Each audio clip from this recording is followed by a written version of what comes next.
All right. So having a look at completing the square, we will look at perfect square first, and then because completing the square, you have to take something, a quadratic expression, and make it into a perfect square. So what does a perfect square look like? Well, let's have a look. See, x plus a whole thing square is x square plus 2ax plus a square, and the minus 1 gives you a minus infinity 2ax. How does it work? Let's do it the long way just to show you how that works. And so I'm going to change this. So let's say if you've got x plus 5 squared, you can write them alongside each other. X means x plus 5 into x plus 5 pretty much. And then if you multiply the first two terms, you end up with x squared plus, you multiply that with 5, you get 5x plus 5x. The middle terms will always be identical because as you can, the a is the same, and you end up with 25, which is 5 squared. If you add the middle terms, you end up with x squared plus 10x plus 25.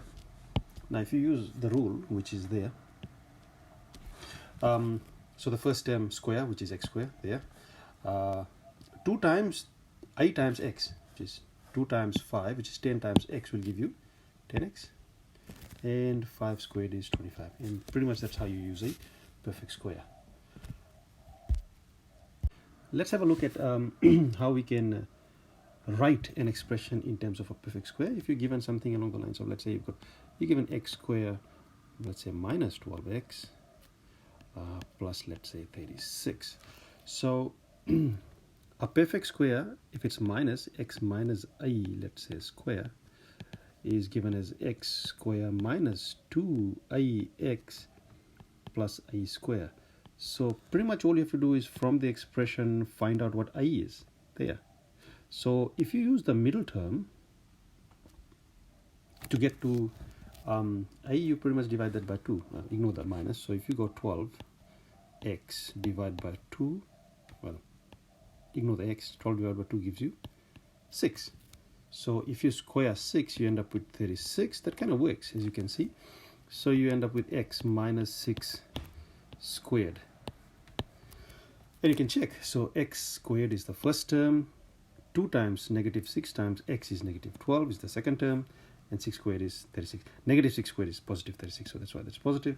And that works. And that's how you kind of make your perfect square. So the middle term is double the a. As you can see, 6 times 2 is 12, or negative 6 times 2 is negative 12, and the square is 36. Now, let's try another one. So let's say you've got example 2. Make this example 1.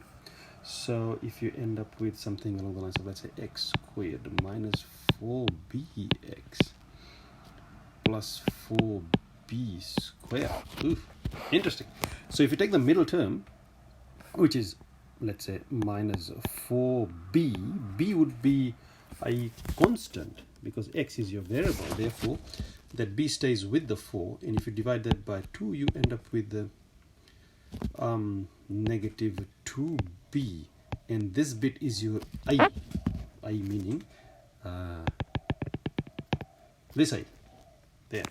So if you square this, you end up with positive 4b squared, because 2 squared is 4 and b squared is, and that is your last term. Cool. So pretty much this becomes x minus 4, sorry, I'll just use a, so this becomes x minus 2b squared. The best part about this, you can always check. So x squared is there, 2 times 2 would be 4bx, which is there, and minus 2b squared is 4b squared there. Check. Okay, cool. Let's move on to completing the square using a perfect square. All right. So completing a square, I'll just do an example. For example, let's say if you end up with